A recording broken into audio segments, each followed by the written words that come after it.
Good morning. Thank you for tuning in to Voice of Reason Boston. Today we have a special guest, Mark Scott. He is a program director for the Trauma Response and Recovery Services with Boston Public Health Commission. And he's also part of the Adolescents and Family Health Division of Violence and Prevention Bureau.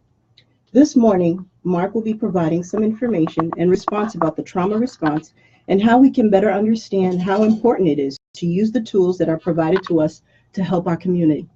Good morning, Mark. Thank you for being here with us today. Good morning. Thank you for having me. And I know today you have a lot of good information to provide for us.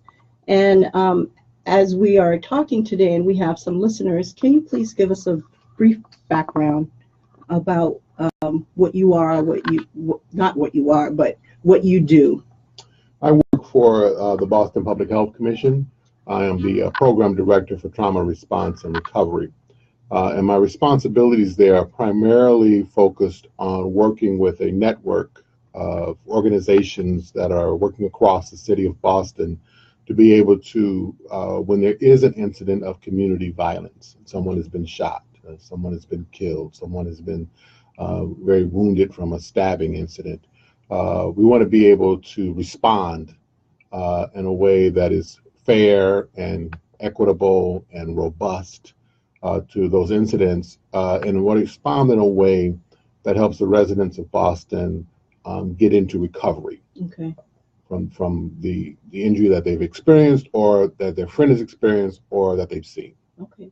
And what do you do at the Public Health Commission? So what we've done is we first spent a fair amount of time listening to the community. And we're still in the process of doing that. We've learned that listening to what residents think is what they need in terms of how we should be responding as a city and how we should be helping people get into recovery from having been exposed to traumatic events due to community violence is a very important part of this. So we spent some time listening. And after we did that, we created an opportunity for community-based organizations and community health centers to work together in a partnership to create a way to do that in their neighborhood. And so then what I do is I work with those organizations and the community that they're in to make sure that they have the resources they're supposed to have to provide communication and coordination of those services and to be as supportive of the work that they're doing as we can be. And thank you very much. And I hope by you being here, we're supporting you to get this information out there. I think it is very important for our community to hear certain things that are available so that it can help whatever issues that we're facing in our community to help with these kind of information. You're exactly right about that. I was at a community meeting once on this subject about trauma response, trauma recovery. And one of the gentlemen in the audience said, "You have a resource here. You got something. The problem is we don't know about it." Exactly. And so what you're doing here is to help address the issue that he raised, making sure that people do know about the resource that's available. Right. And as a program director, what is your goal for the community of Boston? I know that Boston is very big. We have different communities. But what is the ultimate goal? I feel like we have all these information, but do we know what the end result goal is for these communities that we service? So I think I can say this here and on this radio program. The goal is healing. Right. The ultimate goal, you said ultimate goal. So yes. The ultimate goal is for people to actually experience healing from the trauma that they've experienced, to be able to sort of reconnect, remember, become as whole as possible after having suffered something as horrible, something that should not have happened, is to lose a child to a homicide, the pain of which never goes away. But the mother, the father, the brother, the sister, the aunt, the uncle can go on to have a meaningful life where they thrive, where they go to work, where they go to school, where they love the family and the friends that they have, where they go to church, where they contribute and do things with and for the community in which they live. That I've seen it happen. I've seen people do this. And so the goal is to to have that happen, as opposed to having people say, I can't go to work. Right. I can't go to school. I don't want to leave the house. The relationship that I have with my remaining children, I don't have anymore. Right. That's the goal. The goal is healing. Now, the path to it is a long It's one. the long one. And what we need to do is to walk that journey with our neighbors, Right. to get to the goal that we're seeking to reach. Yeah, it's just like the quote that says, it takes a village to raise, it takes a village to raise the child. Is that how it, is that the That's same? right. The same idea. And the healing is very important, because, when you don't have the proper healing that you need, there's certain things that happens. You cope with different mechanisms, as far as drinking, alcohol, and it becomes a domino effect, a revolving door. What you see, you try to do, and the healing process is very important, because it helps you to know that you're not the only one, but there is someone out there that is able to help. There is someone out here that is able to listen. So I think the healing part is the best thing that we can help push along and provide these kind of tools for the community. And we all know what trauma is, but can you explain to us, for our viewers and our listeners, what trauma is really? That's a great question, right? What is trauma? And we're talking about trauma in the case of community violence. There are many possible sources of trauma, from a childhood abuse, sexual assault, a horrific weather event like a hurricane, loss of a loved one. But we really consider trauma in this case to be the result of a frightening or scary event or situation. It's a reaction to an event or a series of events that a person or the community itself experiences, either physically or emotionally, that's harmful or life-threatening. It occurs when that harmful event takes over our ability to cope. So trauma impacts everybody differently. So if there's a violent incident in the community and we're both neighbors, right, it'll impact me differently than it does you. And then when it does begin to overwhelm our ability to cope, and it could not just be one event, particularly in our neighborhoods, it's not just one event, it's been a series of events. And so when it begins to overwhelm one's ability to cope, it shows up in your emotional life, it shows up in your physical health. And that's when we especially need to be responding and helping people get into recovery. Right. And also, this is what I've noticed. When certain things happen in the community, some people care, some people don't, and some people just move on. But I feel that it's very important for the community to know that if something happens in your neighborhood, it's okay to help. It's okay to speak up. And if you don't speak up, there won't be any changes.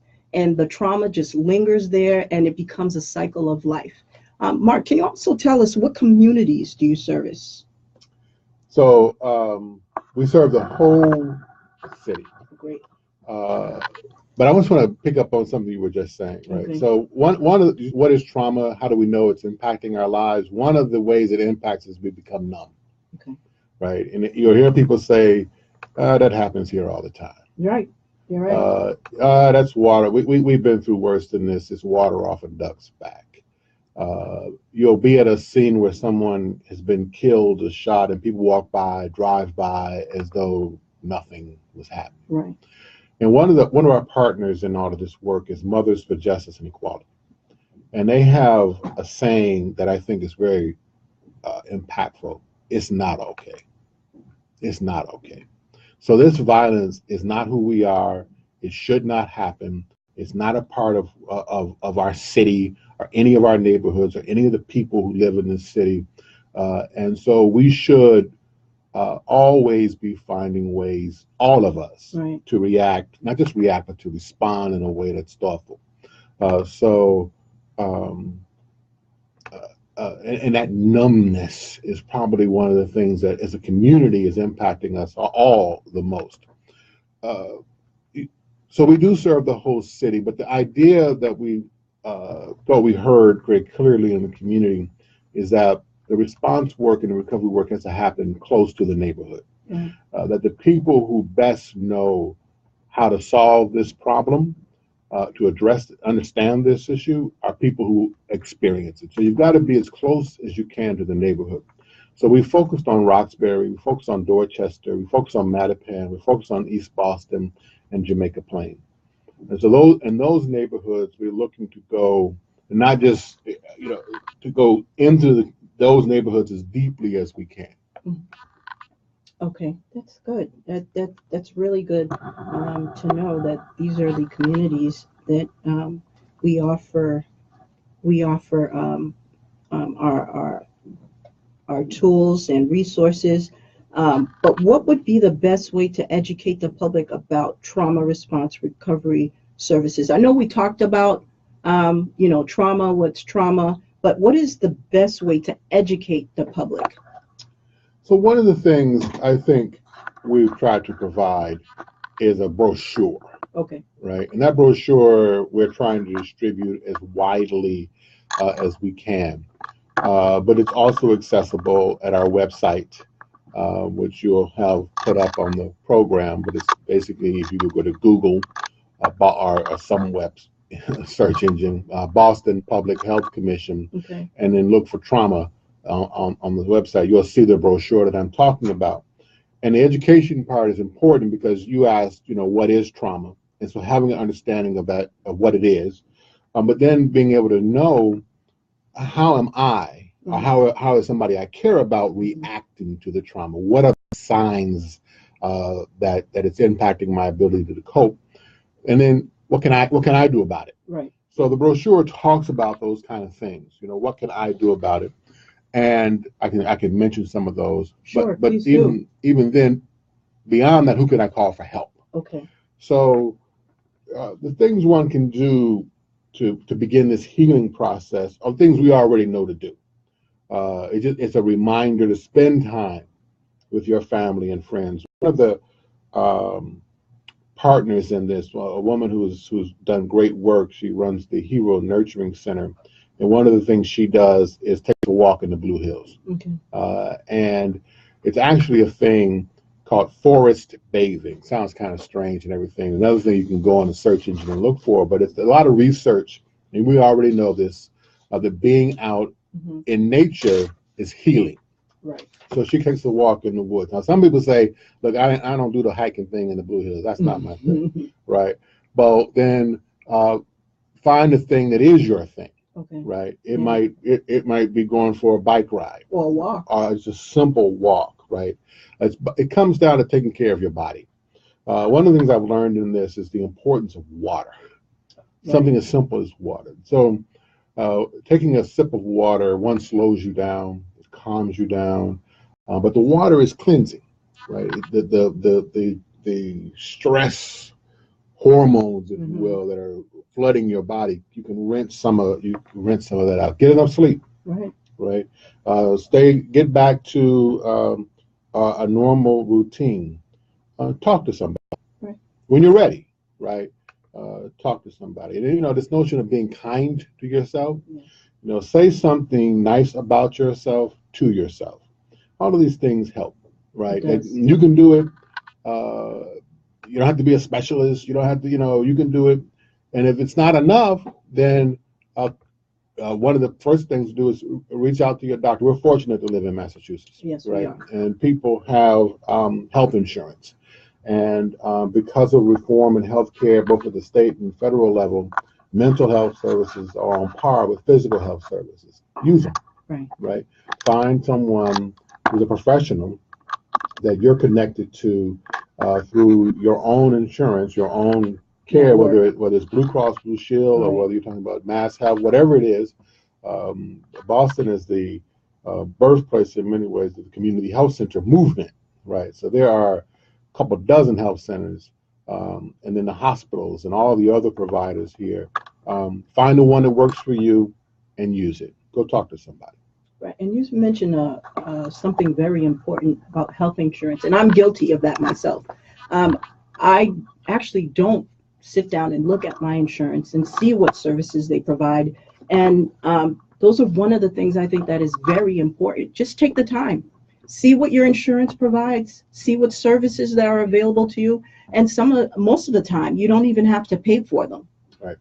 So I would encourage our listeners and our viewers, if you have the time, look at your insurance, see what it provides, because these services are out there to help, not to hurt, but to help. Mm-hmm. And that way, that will also be able to help you with any trauma or any kind of counseling that you're looking for. You'll be able to get it. You know, so a testimony, put that in, right? Sure. So someone had been telling me, you know, you should go talk to somebody. You should check in. And of course, you know, my reaction is, I'm good. I don't need to do that. I'm not crazy. Right. So they kept saying it, and they said about 2 or 3 times. And I said, well, let me go on on his website and look at my insurance and actually see what they provide. And lo and behold, they did. There's a phone number to call. I called the number. The people were nice. They said, come on in. I did. And I started to talk to somebody. And one of the things that they do is they give you a little test. You answer a bunch of questions, and Right. it gives you a score. And so my score wasn't through the roof bad, right? You know, on a scale of 1 to 10, it wasn't a 10, right? 10 being, you know, he's in a lot of trouble, but it was moderate to high. And then I would go and we would talk, and they keep giving you the test, but the number went down. It worked. Right. It helped. Going in, using, and you pay a small copay, and it's fine. And so it's a valuable service. I'm able to access it, and I've seen a real difference. My life is better. Right. I'm healthier. Good. I'm closer to healed than I was before I started doing it. It worked. That's excellent. That's excellent. For our listeners that are listening in, if they've ever experienced trauma and don't know how to cope, what advice would you give them? So, you know, building on what we've already said, right. But the other thing that we have, and this is also on the brochure, is that there is a trauma line number to call. I saw that. And it's 24 hours, right? It's 24 hours. It's 7 days a week. The number is 617-431-0125. So it's right there on the brochure. If you call, it is 24/7, 365. Right. It's staffed by a team of clinicians. They're actually very talented clinicians.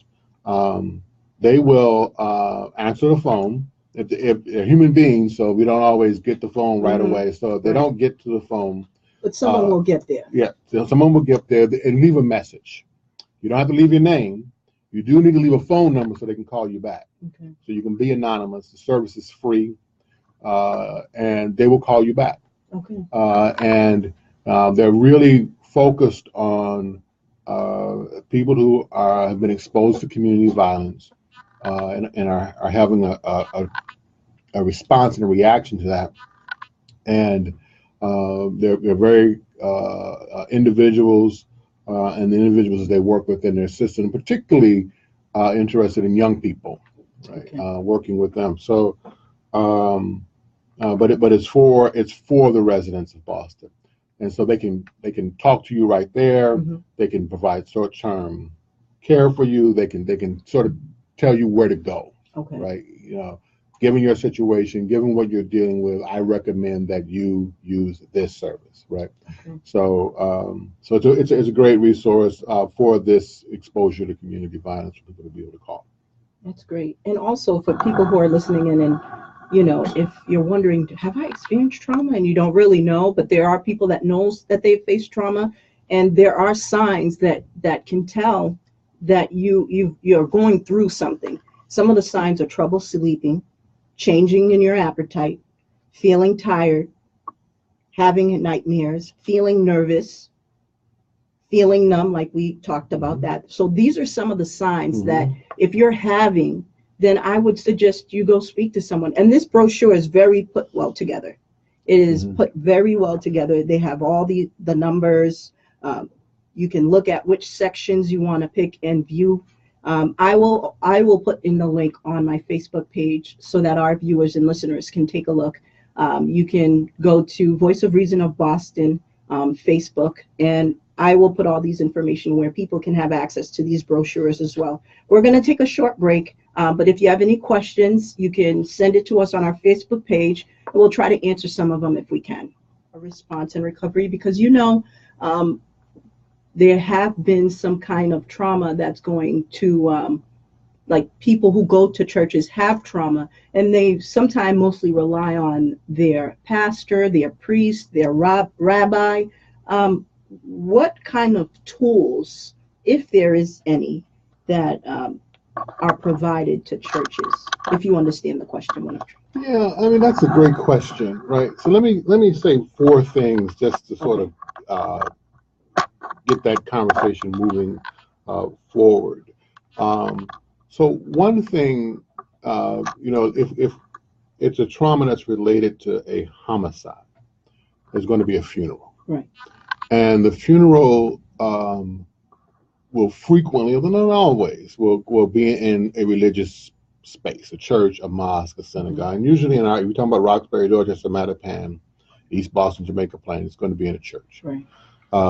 And so the families, the family, which may or may not actually be a member of the church, right, will say, we are experiencing trauma from this clearly.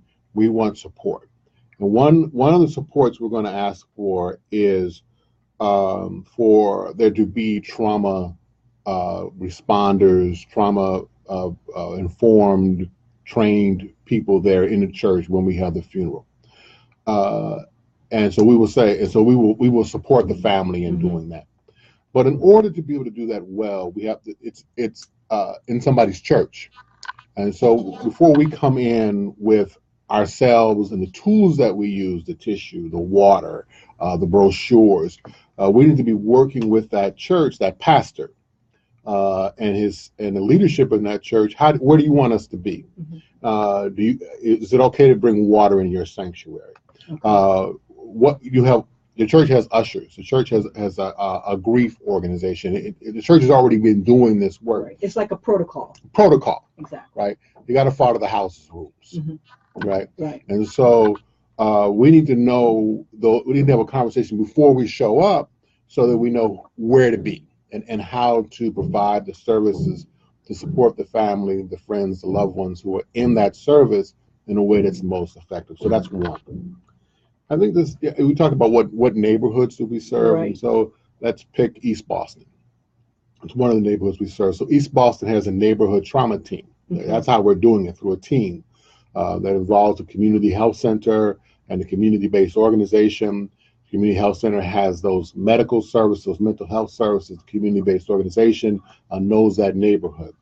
But on that team, there are opportunities for other partners to join the team, including churches. Right. And so, for example, the pastor of Central Assembly of God in East Boston, Reverend David Searles, is a part of the neighborhood trauma team. He's there. He's good. On the team.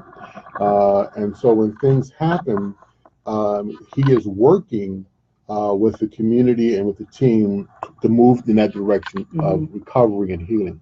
So we suffered, the city suffered, East Boston suffered the homicide of one of its young men last year in December. His first name is Duncan. And it turned out that Duncan was a part of the church. He was a part of Pastor Searles' church. Oh, wow. So the night it happened, one of the first people who were called was Pastor. Pastor, we need you. Right. Pastor, will you come? And he did. But because he was a part of the neighborhood trauma team, he was able to support the family, but also to be a support in the community and to help the community support the family. So there's lots I can say about what they were able to do, but it was his role, his involvement in that. If we go to Dorchester, and you have St. Patrick's and St. Peter's and St. Mother Teresa, right, and the pastors who are leading those churches. And in Dorchester, you'll find a very large Cape Verdean community.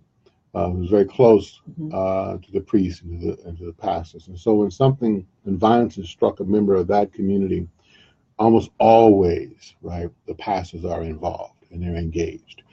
So those are the signs. I call them signs of hope, because there's so much more Right. that we could do, where we would have churches and church members involved in this work. There's also, at Roxbury Presbyterian Church, so we can learn things, has a program called Can We Talk? Mhm. And they gather on the fourth Thursday of every month at the church down in the basement, give a good meal. So it's good meal. It's good food. And then there's childcare, but it gives people an opportunity to talk about whatever trauma it is that they've experienced in the Bill community. They have created in the basement of that church a sacred space. And so it doesn't have anything to do with the Boston Public Health Commission. I mean, I go, other colleagues from the commission go, the city didn't create this, the church created this, right? The church, so there's an example, one example, and there are others where the church has done something to be able to manage and respond and recover and heal from trauma. The last thing I'll mention, there's a young woman who is working for one of our partners in Dorchester Family Nurturing Center, and she had something called the Dorchester Cares Coalition. And this is a secular job, but she's a woman of faith. Right. And her name is Tara Registered. And so one of the ideas that she has is, how do we build a trauma-informed community? Exactly. And so the commission does provide training Mhm. on being trauma-informed, trauma-informed school. I had my colleague who worked on this team say, can we talk about trauma-informed accountability, trauma-informed policing? And can we be a trauma-informed community, of which the church would be a key part? If I'm going to, the church, and I'm also a pastor, right? So that, if I'm preaching and I'm talking about traumatic events to people who've experienced trauma, how do I do it in a way where it's authentic, where it's scriptural, but it also helps people. Now, it doesn't traumatize people all over again, Right. but it helps them move in a direction of healing. In a different direction. Right. And that's a big conversation. It's a lot of thought, a lot of work, a lot of study that needs to happen in order for us to be able to do a better job of that. And we're doing it, but there's a huge opportunity for us to do more in that area. And it's funny that you're saying that too, because my background is a Haitian background, Mm-hmm. a woman of faith, and I was born and raised, speak Haitian Creole fluently, and going to church all my life. But there's always been that lack of the resources when it comes to trauma, whether it's trauma, when it's trauma, domestic violence, or any kind of other thing that's towards the left and it's not scriptural. I don't think that I've seen any of our community, the Haitian communities, equipped or educated on these kind of resources. So I stand before you today, and this is one of the reasons why I took the opportunity to have this educational broadcast, to put it out there, because there's a lot of communities that don't believe in the court system, and they take things to themselves. They use the Bible, but they don't use the resources out there to help their congregation or the people that they're servicing.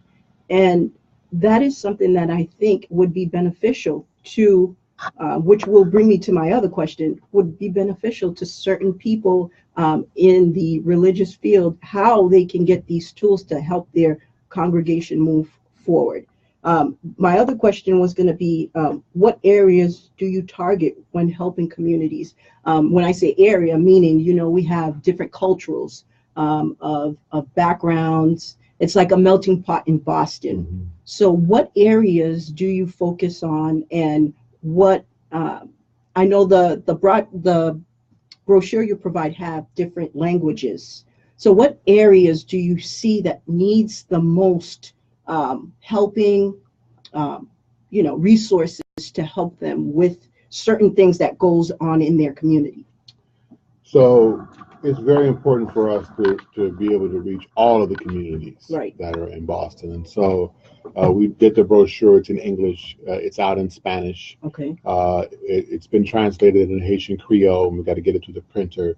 It's been translated into Cape Verdean Creole. We need to get that to the printer as well. And I think one of the things that's very important for us to do is to partner with the organizations and the people who are working in those communities already. Okay. Let me give you two examples. So yesterday, I was at the Association of Haitian Women in Boston. For the AFAB. Yes, I know them really well. I'm also part of their organization, and they've done a wonderful job. Yeah. So I was at their clergy breakfast. Okay. And this is exactly what we need to be doing. So you've had, and it's around domestic violence. Right. Primarily, although I see AFAB is touching all kinds of areas and issues. Yes, they're all over the place. All over, right. So I was at their breakfast. Clergy were there, and so whether you're clergy in the Haitian community or not, this is something for you. Yes. Right. This is real, concrete, useful information. It's not the first time I've been to the breakfast. You go to that breakfast, you're gonna learn something. Yes, you are. And that's an example of what we're already doing. And we should be as supportive of those kind of things, absolutely, as we can be. Yes. Right. So it's a Friday morning. They were telling the story. It used to be on Saturday. Yes. And the Adventists worship on Saturday.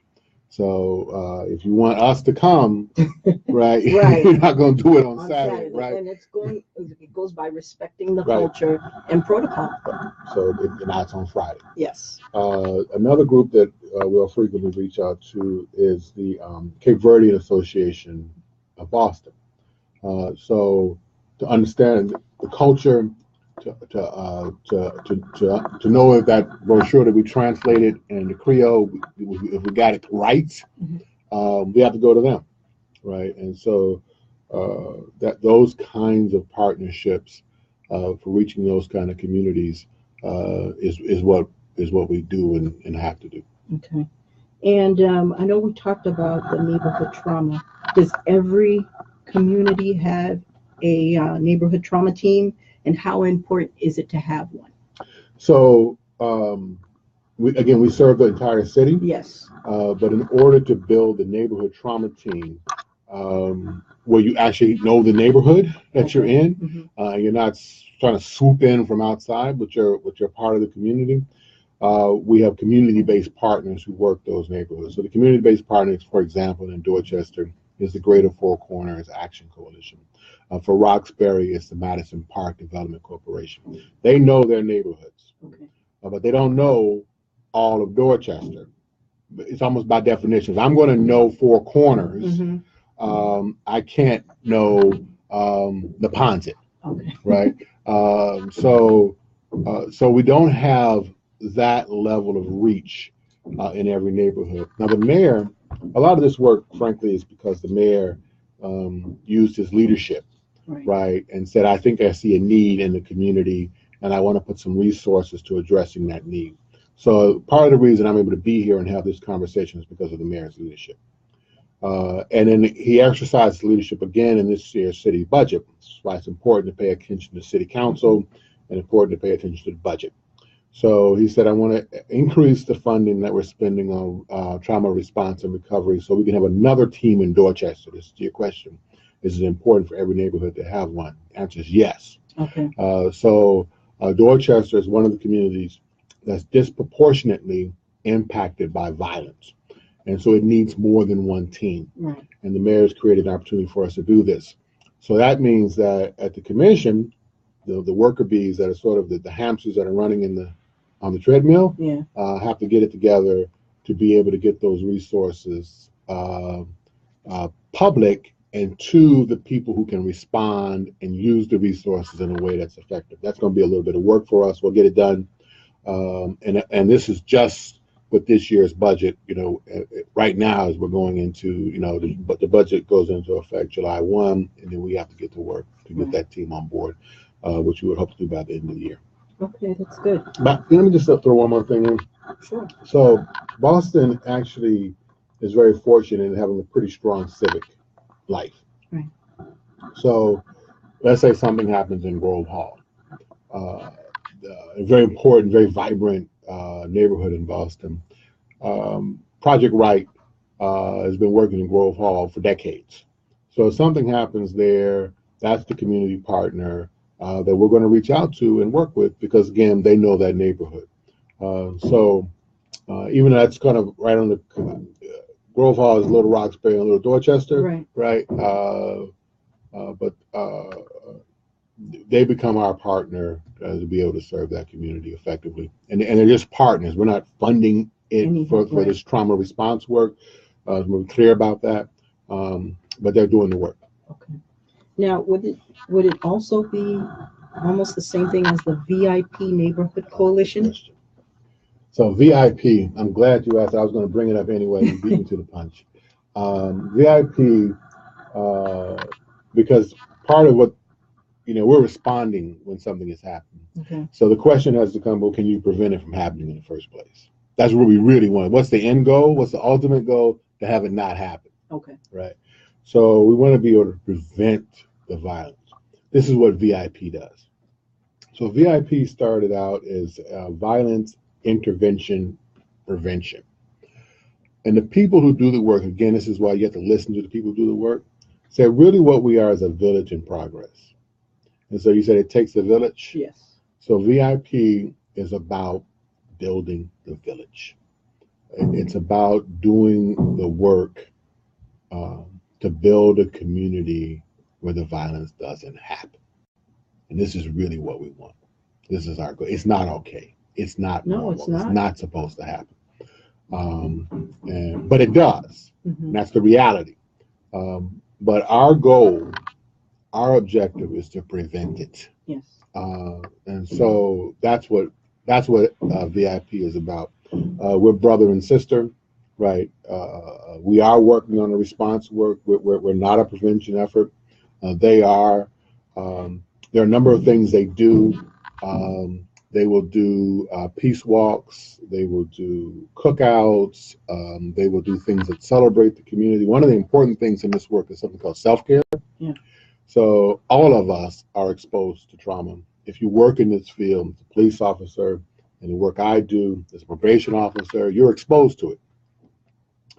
And if you don't have a plan, if you don't intentionally, if the people around you don't support you and intentionally taking care of yourself, you will get sick. Exactly, and you'll end up taking it home. And then you make your family sick. And it becomes a cycle of life. Yep. It's like a revolving door. Yep.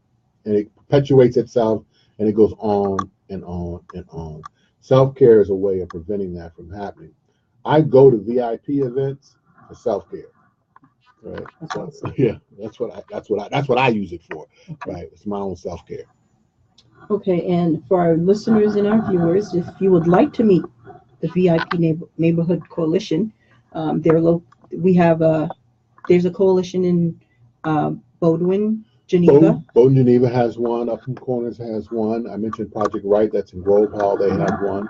Mattapan Community Health Center. Health Center has one. Orchard Gardens. Orchard Gardens. That's in Roxbury. And Upton Corners. Upton Corner has one. Yep. So I would advise people to go and check them out and see what's going on and get as much information as you can. And how has your faith made a difference in your work? So for me personally, so two things. One, for me personally, the faith has been everything. Yeah. But if you go into the literature, I'm a person of faith. But if you're not a person of faith, if you're a secular person, it might be hard for you to understand. It may be hard for you to, but one of the things the literature says, if you go get a master's degree in this, in social work or in public health, and you read the books and the articles they give you to read, it's going to say faith is a resiliency factor. And so if a person can access the faith they have, it will help them get through you hear it all the time. How did you make it through that? Yeah. It was my faith. And so whatever that means to the person, I can't tell you what it means to you. Yeah, you have to But search you it have to within search you. it out of yourself, Yeah. right? And whatever that is, help a person get through. And I think one of the things, again, what can churches do, is to really have the conversation and dialogue with people. So if I go into my pastor role, I'm an Orthodox Christian, Mhm. right? So how do I have a conversation with somebody that pulls on the power that is within them to connect with my understanding of what the scriptures are saying, right? And that's pastoring. Right. That you want what can pastors do? That's pastoral work, right? Okay. That has to happen. Do you have people that pastors can reach out to and say, hey, I would like you to come to our church and just talk to like some of the members or congregation, just to let them understand certain things that's going on and what help that can be provided? Well, the short answer is you can certainly reach out to me, Okay. right? But the answer is not. I don't have the answer. But the answer is in a conversation, depending on where your church is. You know, I had a conversation with an Episcopal deacon just earlier this week, right? And he is a social worker at the PhD level. He's a teacher, but he's also a man of faith, right? So he knows something from his experiences. There's a deacon at St. Monica's, one of the Catholic churches. Again, same thing. He teaches this work, right? And he's also a man of faith. I mentioned Roxbury Presbyterian Church. Mm-hmm.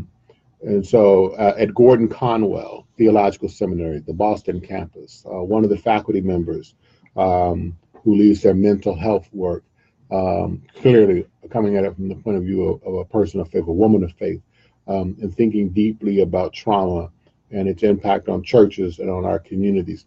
So the answer to your question is there are people who can come and have a conversation in the church, with the pastor, with the leadership team of the church, with the members, those that care. What we need is a bit of a movement of people who are talking and walking and working together on this issue. You said something important. It is the movement, the talking, effective communication. I think that's what the Haitian Association of Women, AFAB, Carmel. Yes. I think that's what she's been trying to do. Yes. It's picking up. It's going forward, but it's still not where it needs to be. Mm-hmm. And I think, that's what we've been trying to do a long time, to engage in these conversations. What pastors are saying to the people in the church.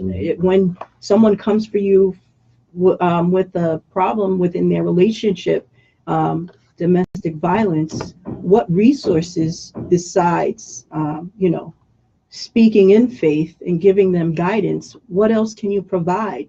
What other resources can you provide? So I think there are certain things that we're doing, but it's not there where it needs to be. The Boston Police Department has an effort that they're working on, as you mentioned, domestic violence, around what is the role of clergy, and not so much in domestic violence, but in sexual human trafficking, right? Prostitution. So how do we talk in churches? Because if there's ever a sign of human weakness and brokenness, it's in somebody going to purchase sex.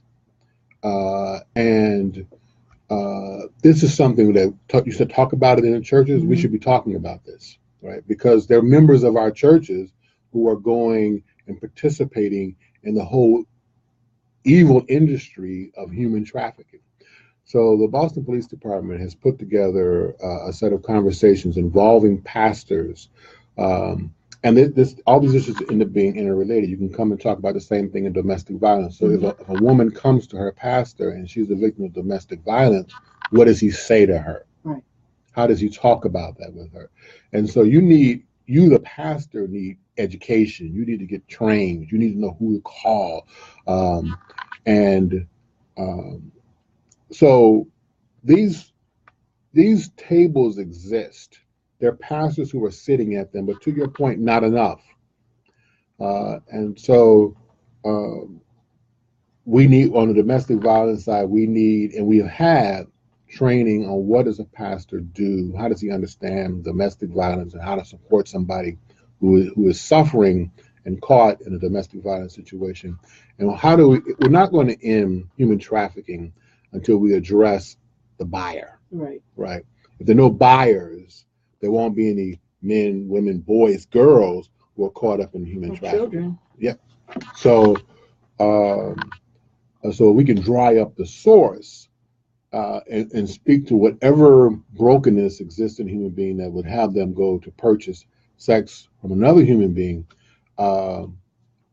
That's where the pastors need to be at the table. And the police have set that table. Mm-hmm. There are pastors who are at it.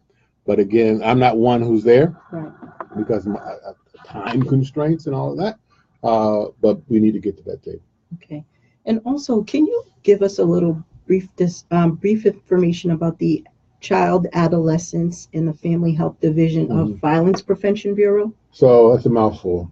So it's part of the Boston Public Health Commission. Okay. So the best thing to do is to go to the Boston Public Health Commission's website. It's pretty good. It could be better, right? Pretty good website. But the problem with that website is there's a lot of information. Okay. There's a lot that's there. There's a lot of opportunity to be involved, to be engaged, to learn.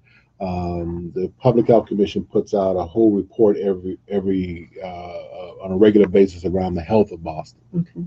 So, and in this bureau that you're referring to, our focus is on children, on adolescents, on families. What do we do for the health of the family? But there are other bureaus that work on addiction recovery. There are other bureaus that work on homelessness. So health, if you have your health, you got everything. Exactly. You know, money can't buy you money health. cannot buy it, right? No. And that's what public health is about: promoting the health and well-being of every citizen, resident in the city of Boston, particularly those who are most vulnerable. So that's what the commission is all about. Okay. And there's a lot to learn, and you can go start learning that by going to the website. And lastly, Mark, can you provide information of any events or anything that you can invite the public or whatever they can do to join to make sure that they are helping their communities get the resources that they need? So, there's a lot that goes on. I'll just lift up one thing that I like to do. Okay. That these things happen. We live in a very green city. We live in a city that's small and walkable.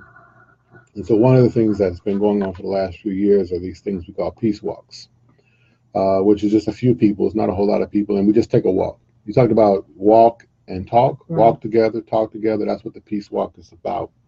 So there's one that'll be happening in Mattapan, that'll be meeting in Mattapan Square. We meet right in front of the Mattapan Community Health Center, and starting on Monday, June 11th. And every Monday thereafter at 6 o'clock, we'll gather right there in Mattapan Square, and we'll take a walk. We walk slow. We don't nothing fancy. It's nothing fancy. And if you're in a stroller, if you're in a wheelchair, we'll push you. Okay. Right. So walk or roll together and talk. And Tuesday at St. Peter's, right there at the St. Peter's Teen Center on Bowden Street, starting next Tuesday, June the 5th. And then every Tuesday thereafter at 6 o'clock. If it's Tuesday, if it's 6 o'clock, we're there. People taking a walk. And then in East Boston, right in front of the East Boston police station, that's District A7 on Paris Street, 69 Paris Street. Again, 6 o'clock, taking a walk.